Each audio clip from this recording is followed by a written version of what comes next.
Há uma grande diferença, eu comentei isso no curso terça-feira, no curso de teologia, entre escutar e ouvir. Eu vou repetir. Há uma grande diferença entre escutar e ouvir. Quantos estão me escutando? Agora eu só vou descobrir quem me ouviu nas ações, nas atitudes. Porque nós escutamos muitas vezes e ouvimos muito pouco. Escutar, eu escuto uma conversa com 10 conversando ao mesmo tempo, só não entendo todos os 10. Escutar, eu escuto, as professoras que estão aqui escutam a sala inteira, são vários alunos conversando ao mesmo tempo, mas não se ouve os 10 ao mesmo tempo. Por quê?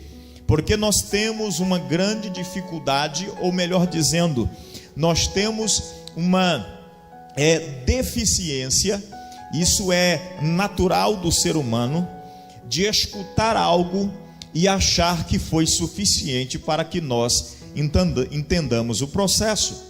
Eu falei na primeira semana sobre cinco ordens imperativas de Deus para um vencedor. Na segunda semana eu falei como gerenciar as suas emoções. Um vencedor precisa saber gerenciar as suas emoções. Certa feita alguém me fez a seguinte pergunta: pastor, o senhor parece que está revestido de uma capa de ferro.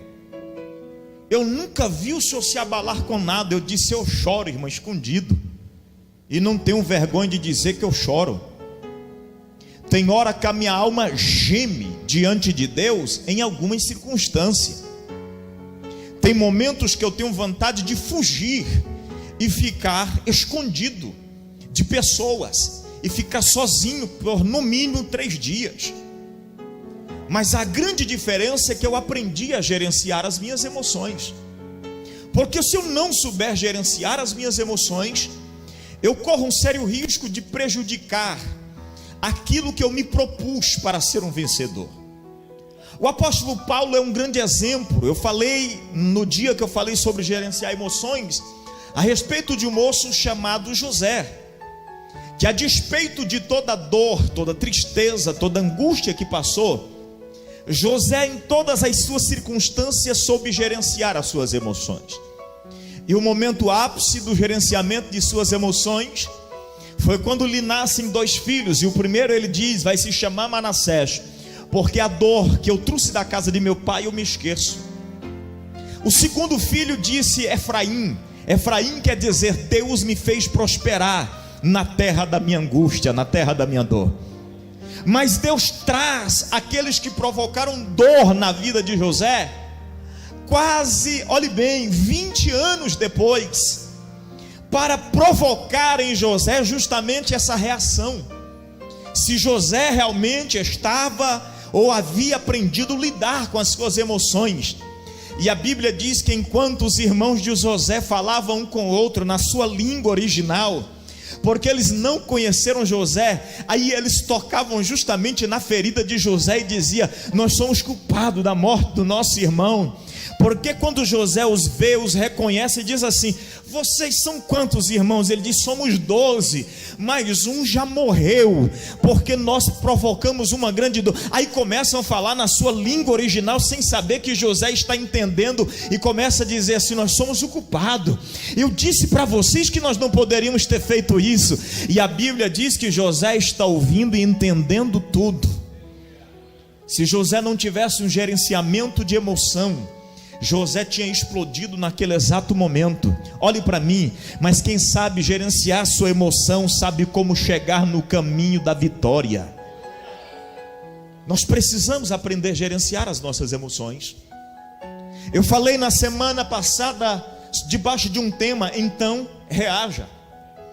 Davi recebe uma notícia, ou melhor dizendo, tem a imagem de uma notícia triste, ao ponto dele ver toda a sua cidade pegando fogo, porque ele sai com seus 600 valentes para uma batalha da qual eles foi rejeitado.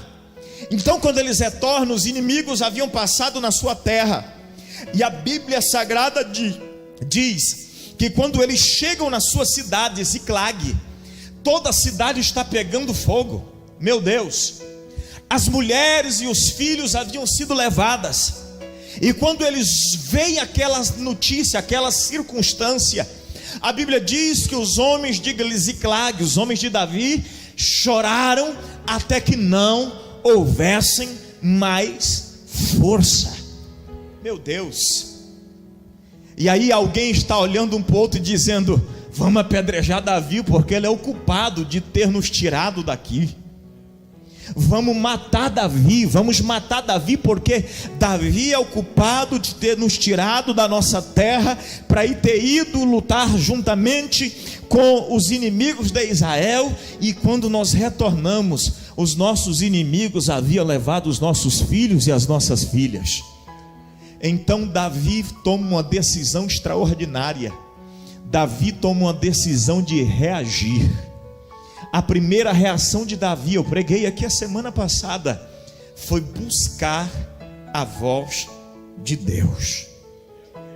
Ele chama o sacerdote e diz: se vista da túnica ou do éfode, traz até a minha presença, porque eu vou consultar a Deus.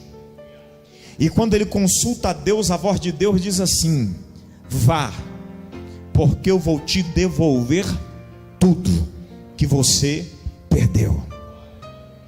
Quem está entendendo, diga amém. Quem está entendendo, diga amém. Então Davi então reaja.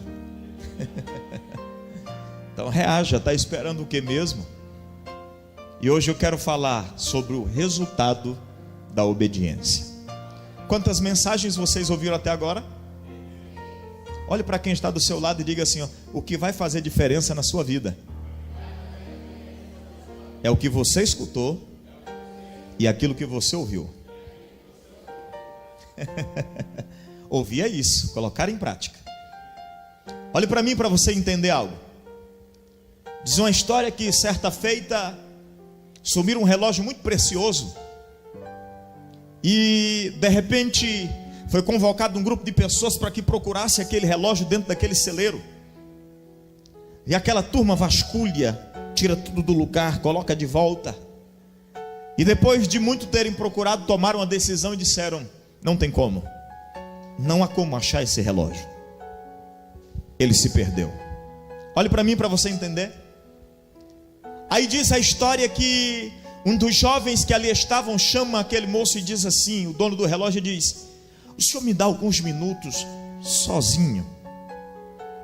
Eu quero procurar o relógio. Então aquele moço diz: vai, todo mundo já tentou, não custa nada tentar de novo. Então aquele jovem vai, entra para dentro do celeiro, se assenta por um instante, e de repente ele volta com o relógio na mão. E aquele moço fica atônito, dizendo: como você conseguiu? Todo mundo procurou. E ele diz: eu apenas me assentei e fiquei em silêncio, e logo eu descobri o tic-tac do relógio. Olha para mim para você entender. Tinha muita gente escutando, só que não tinha gente ouvindo. Tinha muita gente fazendo barulho, e não tinha alguém preparado para ouvir, porque para ouvir você precisa estar a sós com Deus. Muitas vezes nós viemos para um trabalho como esse. Eu disse que nós íamos terminar este projeto, e nós íamos determinar aqui vencedores e aqueles que continuariam do mesmo jeito. Por quê, pastor? Porque muitas vezes nós vamos para um trabalho como esse, ouvimos mensagens como as que foi pregada, escutamos apenas, não ouvimos ela, não extraímos o melhor dela para nós. Olhe para mim para que você entenda. Eu nunca parei para ouvir uma mensagem que seja, nunca parei para me assentar e ouvir uma palavra da parte de Deus, que eu não esteja durante toda a ministração da palavra aplicando ela sobre a minha vida. E eu já ensinei aqui que aquilo que não me corrige, me edifica, me prepara para o futuro. Só que nós temos uma dificuldade muito grande de ouvir.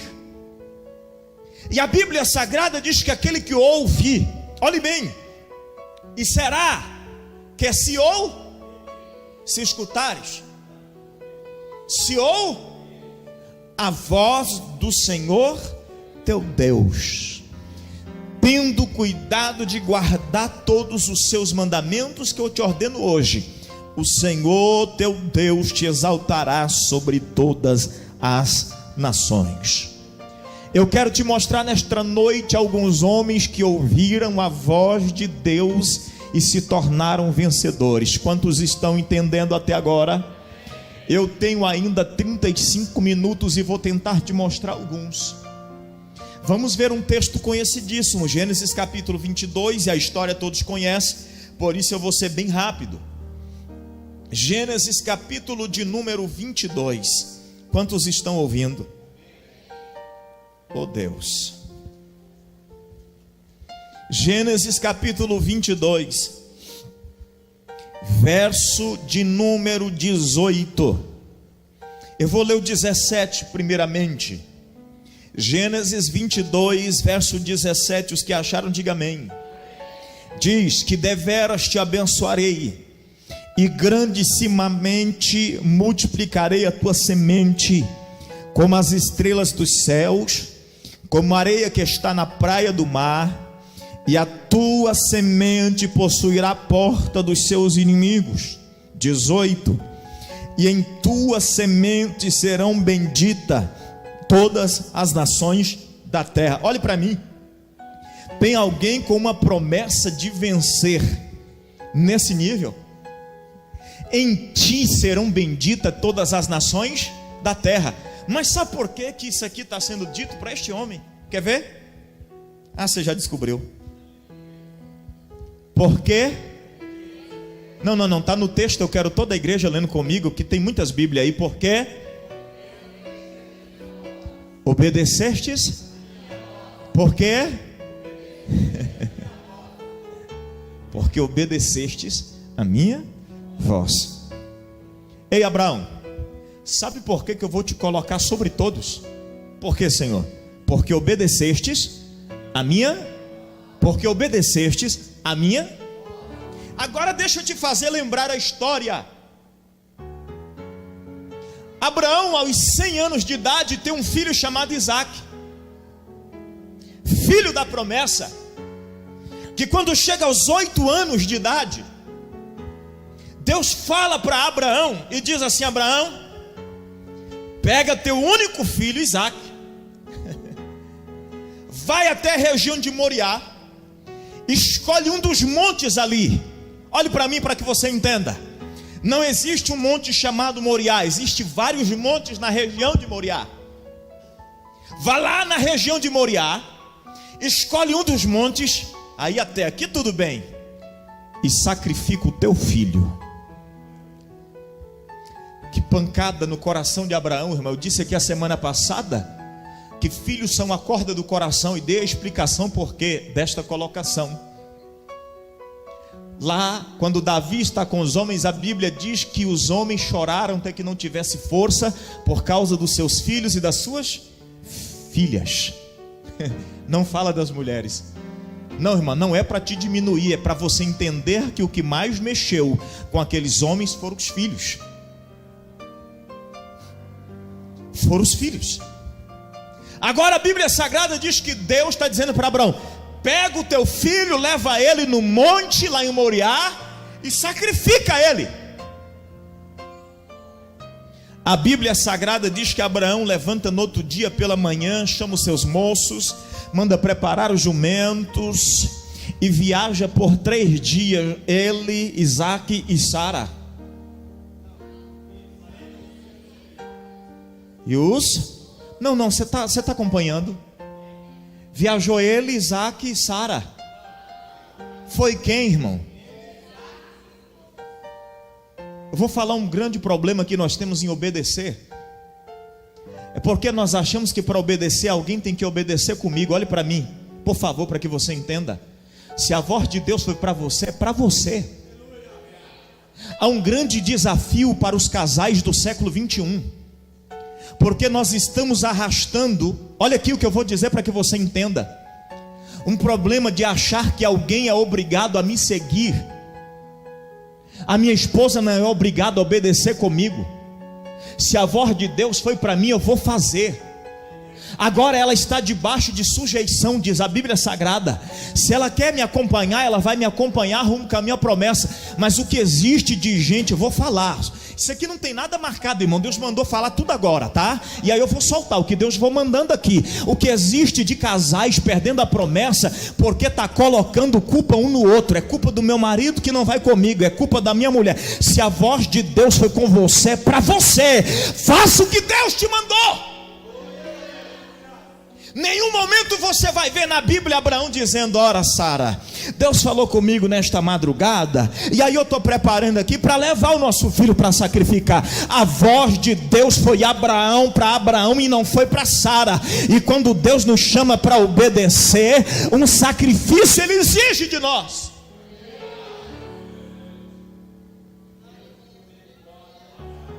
Momentos que Deus me chama para um propósito de oração meio doido.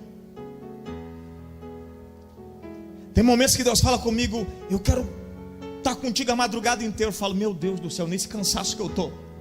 Eu digo para minha esposa: Deus me chamou para um propósito de oração, vou passar a madrugada na igreja. Nunca disse para ela: você tem que ir comigo. Ela diz: não, estou contigo, vamos junto. Você sabe por que nós temos um grande desafio a vencer? Porque nós transferimos a responsabilidade e a nossa culpa para alguém. Ei, olha para mim aqui. Qual foi mesmo a voz de Deus para você? O que Ele falou para você fazer? Então por que você está esperando o outro te arrastar ou se arrastar o outro? Se a voz de Deus foi para você, faça o que Deus falou para você. Abraão ouve a voz de Deus, irmão. Pega o filho Isaque e viaja 3 dias. E quando chega no pé de Moriá, ele escolhe um daqueles montes e diz para os moços: fiquem aqui, porque vai eu e o menino, e tendo oferecido o sacrifício, nós tornaremos outra vez. Mas Deus havia pedido, olha para mim, Deus havia pedido o sacrifício do filho. Não tinha como ele trazer ele de volta. Mas ele está dizendo: eu sei que eu sou um vencedor. Eu sei que esse filho é filho da promessa. Eu sei que eu vou trazer ele de volta, que ainda que eu tenho que imolá-lo, Deus vai ressuscitá-lo outra vez. Olhe para quem está do teu lado e diga assim: para de colocar a culpa em alguém.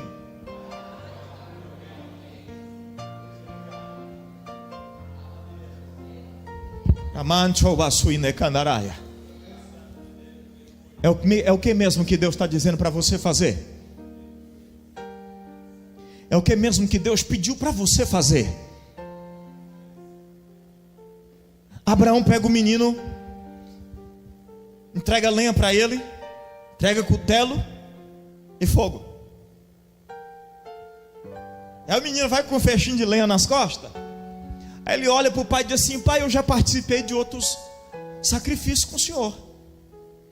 E eu estou percebendo que nesse tem algo diferente. O que é, pai? Nós estamos levando fogo, cutelo e lenha, mas falta o principal, que é o cordeiro. Quem obedece à voz de Deus sabe o que está fazendo, irmão. Quem obedece à voz de Deus sabe o que está fazendo. Você sabe por que nós não temos certeza do que estamos fazendo? Porque não obedecemos. E às vezes nós estamos naquele conflito: faço o que Deus mandou, ou faço o que eu tomei decisão de fazer? Será que eu faço o que Deus me pediu, ou será que eu faço o que eu acho mais certo? Em nome de Jesus, entenda isso nesta noite. Se a voz de Deus foi para fazer, faça. Porque quem ouve a voz de Deus sabe o que está fazendo. Abraão dá uma olhada para o menino e diz assim: fica tranquilo, filho, Deus preparar para si o cordeiro. Saber que a ordem de Deus é para levar o menino e imolá-lo. A Bíblia diz que ele chega diante do monte e prepara o altar, coloca lenha, coloca o sacrifício em cima do altar, que é a criança amarrada. Agora ele levanta o cutelo, porque tinha que escorrer o sangue primeiro para que o fogo fosse aceso. Ele levanta o cutelo para imolar a criança. Eu imagino que no coração de Abraão, irmãos, está uma dor tremenda.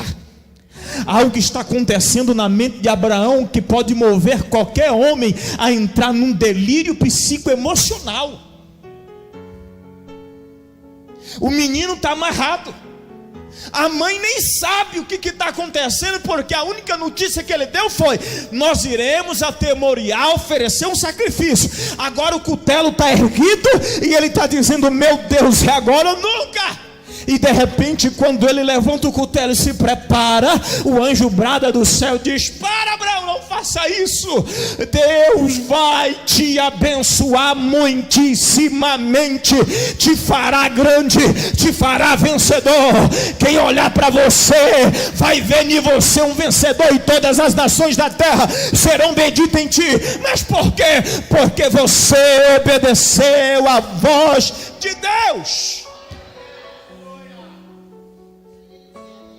Volta para casa, Abraão. Tira o menino daí. Dá uma olhada para o lado, Abraão. Quando Abraão olha para o lado, tem um cordeiro preso. Está preso no meio dos galhos. E aí ele pega o cordeiro, oferece o sacrifício. Agora ele volta de mão dada com o menino, dizendo: eu sou vencedor, eu sou vencedor, eu sou vencedor.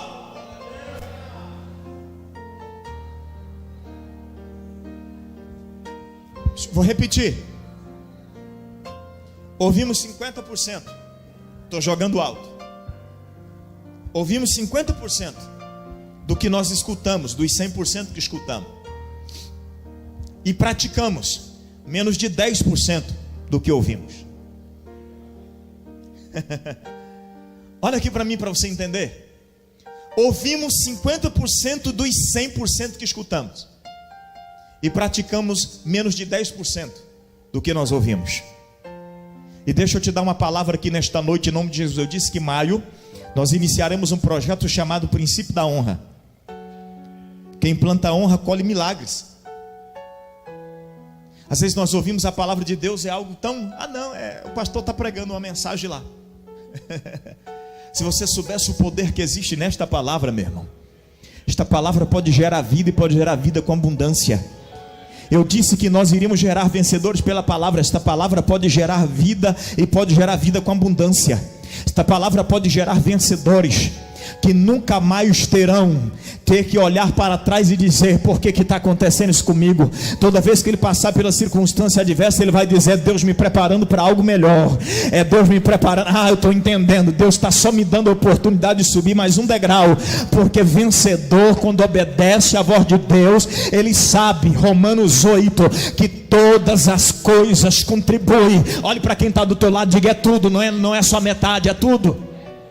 Todas as coisas contribuem para o bem daquele que ama. Mas quem ama a Deus, obedece. Quem ama a Deus, está na Bíblia.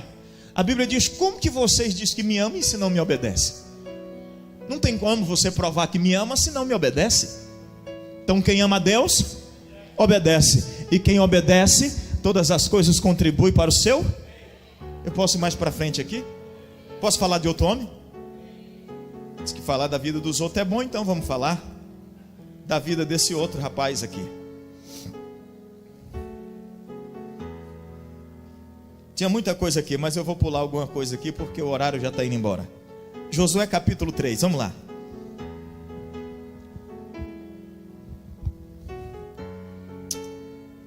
Josué capítulo de número 3, verso 8. Vou ler o 7 primeiro. Todos encontraram? Josué é o 6º livro, depois de Deuteronômio, o próximo. Verso 7 diz: e o Senhor disse a Josué: este dia começarei a engrandecer-te. Não, isso aqui é lindo, irmão. Quem é que ia ser engrandecido? O povo? Quem? E o Senhor disse a Josué: esses dias começarei a engrandecer-te perante os olhos de todo Israel, para que saiba que assim como eu fui com Moisés, assim serei contigo. Em outras palavras está dizendo: assim como eu fiz Moisés vencer, eu vou fazer você vencer também. E todo o povo vai ter que ver isso. Não é grande demais, é extraordinário demais isso aqui. A versão na linguagem de hoje diz: te farei um grande homem. Hoje eu vou te engrandecer, te farei um grande homem na frente de todo o povo de... Agora você faz uma coisa que eu vou te pedir. Tu, pois, ordenarás aos sacerdotes que levem a arca do concerto, dizendo: quando vierdes até a borda das águas do Jordão, parareis no Jordão. Então disse Josué aos filhos de Israel: chegai-vos para cá e ouvi a palavra do Senhor vosso Deus.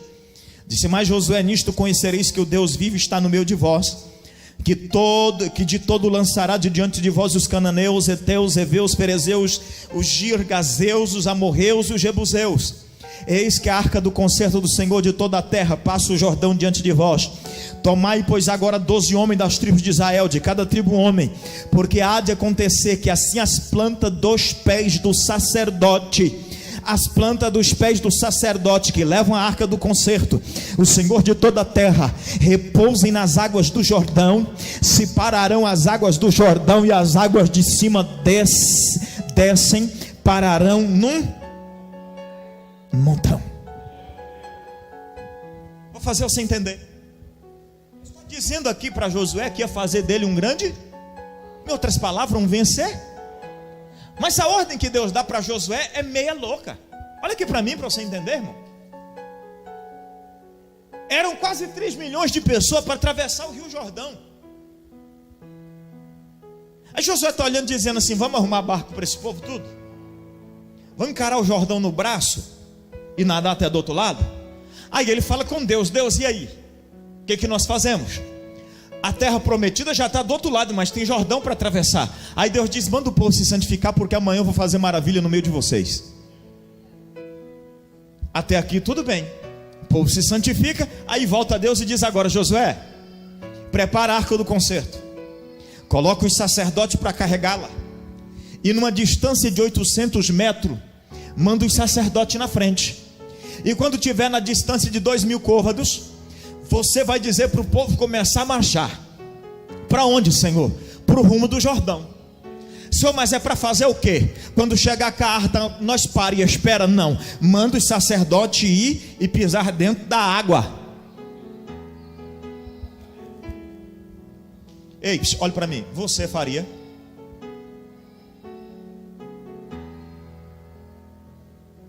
Mas Josué, quando ouviu a voz de Deus, disse: a ordem é essa, Senhor? É. Então vamos fazer. E a Bíblia Sagrada diz que quando Josué dá ordem para o povo começa a marchar. Os sacerdotes vêm vindo com a arca do concerto. Meu Deus, que horário rápido. E quando os sacerdotes tocam as plantas dos pés na água, a Bíblia diz que sopra um vento. O vento que sopra para a água que vinha descendo do Jordão. A água que está descendo agora desce e vira uma muralha do Rio Jordão na frente deles. De repente fica tudo seco. E a ordem de Josué: continue marchando porque Deus deu a ordem. Continue marchando porque Deus deu a ordem. Continue marchando porque Deus deu.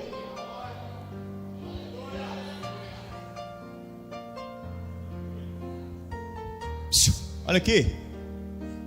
Quando eles chegam do outro lado do Jordão, a Bíblia diz que eles dão de frente com uma muralha de 7,5 metros de altura, 4 de largura. Era a muralha de Jericó. Mas só que já havia um povo lá dentro que temia a presença de Josué. Porque alguém trazia notícia dizendo, o atalaia dizia: algo extraordinário aconteceu no meio desse povo. Flávio Joséfo diz que os atalaias informaram, por isso que não houve nenhuma reação do exército de Jericó enquanto o povo rodeava a terra, porque a notícia que se tinha era: o Deus desse povo é um Deus que vence todas as batalhas.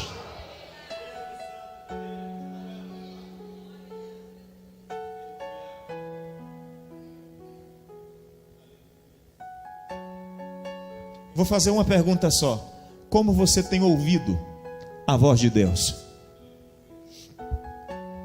Vou repeti-la: como você tem ouvido a voz de Deus?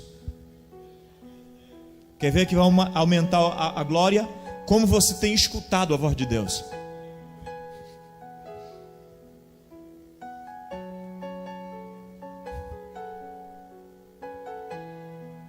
Diga para quem está do teu lado: para e ouça a voz de Deus.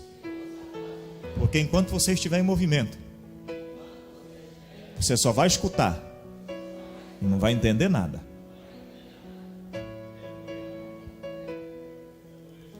Para e ouça. Sabe como é que eu aprendi a resolver problemas? Me escondendo. Porque sozinho eu tenho mais facilidade de ouvir a voz de Deus.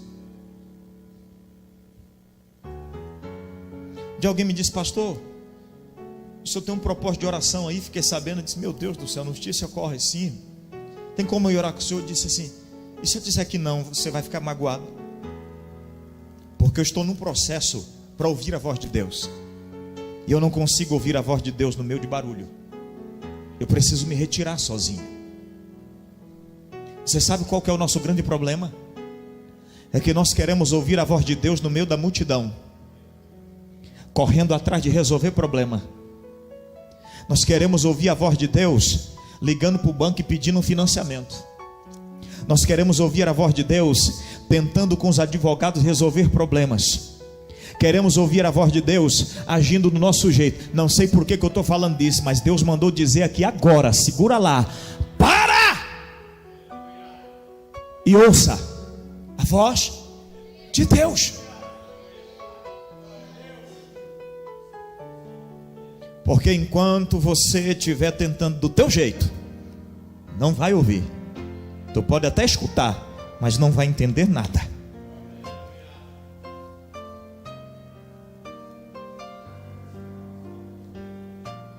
Capítulo 14 de Josué. Vou encerrar aqui agora porque eu quero orar com você.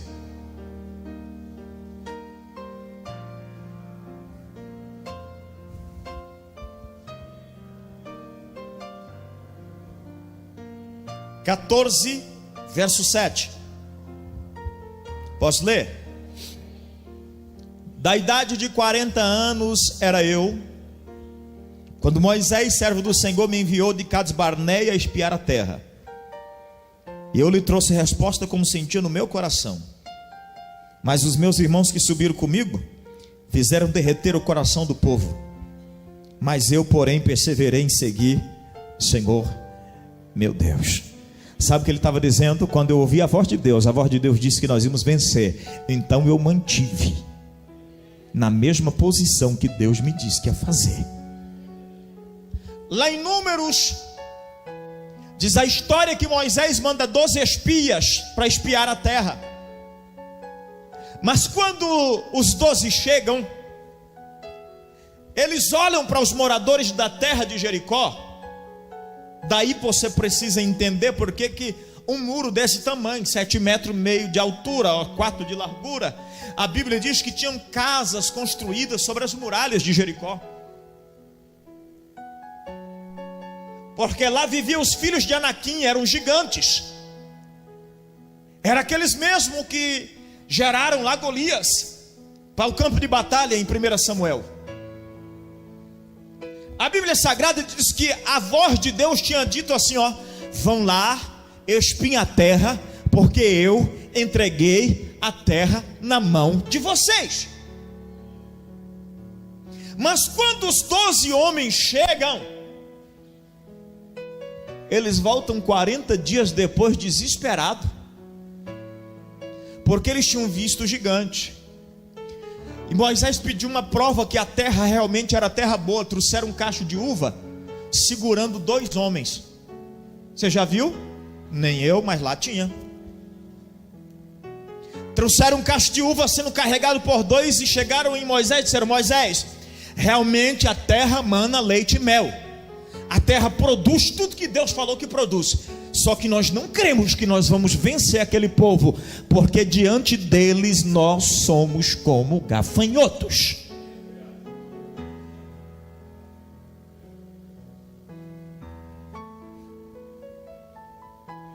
Mas tinha 2 homens, os que ouviram a voz de Deus anteriormente e disseram: vou me manter firme na voz. E agora quem é que está falando aqui é um desses homens. Mas sabe quantos anos já tinham se passado? Vou terminar a leitura. Olhe bem. Mas meus irmãos que subiram comigo fizeram derreter o coração do povo. Eu, porém, perseverei em seguir o Senhor meu Deus. Ele começa dizendo que ele tinha quantos anos? Me ajude aí. Quantos anos? Aí ele diz no verso 9: então Moisés naquele dia jurou, dizendo: certamente a terra que pisou o teu pé será tua, de teus filhos, em herança perpetuamente, porque perseverastes em seguir o Senhor teu Deus. Eu vou mudar esse texto aqui, não vou mudar o contexto. Porque perseverastes em ouvir a voz do Senhor teu Deus. Verso 10, aí ele olha para Josué e diz: eis que agora que o Senhor me conservou em vida, como disse, 45 anos agora. Olha o que ele está dizendo, irmãos: 45 anos agora, desde que o Senhor falou esta palavra a Moisés, andando Israel ainda no deserto. E eis que hoje eu sou da idade de 85 anos. Se coloca de pé, por favor. Irmão, isso aqui é lindo demais. Sabe por quê? Sabe por que ele fala isso aqui? Ele está dizendo: tem 45 anos que eu ouvi a voz de Deus. Não, você não entendeu. Pastor, já tem um mês que eu estou orando por esse negócio, não dá certo. Tem 45 anos que eu ouvi a voz de Deus. Pastor, pelo amor de Deus, já passou tempo demais. 21 dias de oração que eu fiz e não resolveu o problema. Tem 45 anos que eu ouvi a voz de Deus.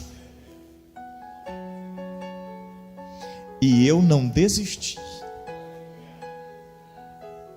40 anos tinha, 45 se passou, da idade de 85 anos eu tenho hoje.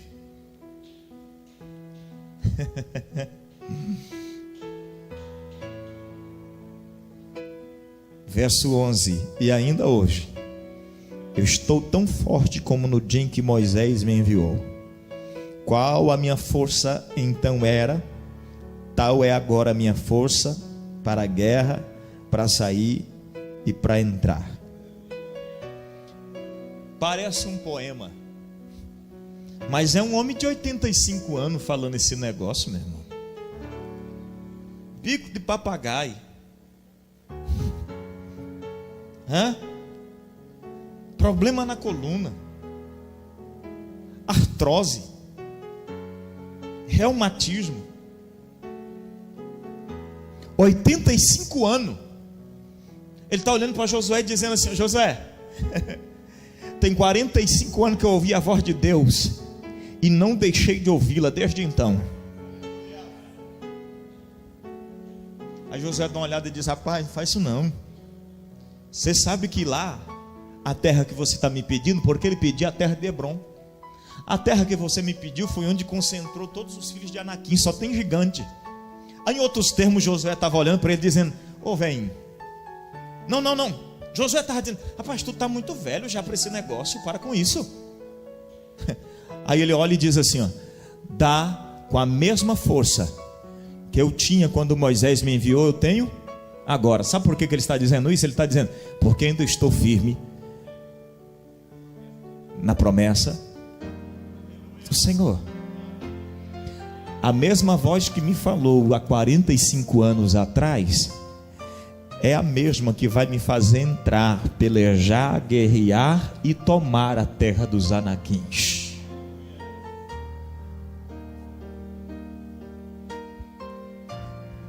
Ei-se, quem ouve a voz de Deus não se perde com o tempo. Não, você não entendeu, vou repetir. Porque como a gente tem facilidade de se perder com o tempo.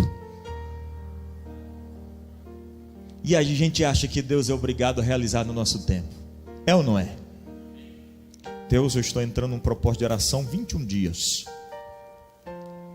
E até os 21 dias eu quero uma resposta, assim como o Senhor respondeu Daniel, também quero ouvir a sua voz. Eis, só que Deus já te falou outras coisas antes. Você quer ouvir a voz de Deus de novo, por quê? Porque você se perdeu com o tempo. Porque você se perdeu com o tempo. Caleb está dizendo: tem 45 anos que eu ouvi a voz de Deus e até hoje eu não desisti. Porque aquela primeira ordem que ele me deu é a ordem que eu vou permanecer. A primeira palavra que ele me deu é a palavra que eu vou continuar obedecendo. Aí Josué olha para Caleb e diz: agora pois, não, Caleb dizendo ainda: agora pois dai-me um monte que o Senhor falou aquele dia, Pois naquele dia tu ouviste que os anaquins estão ali, grandes e fortes cidades ali, há ali.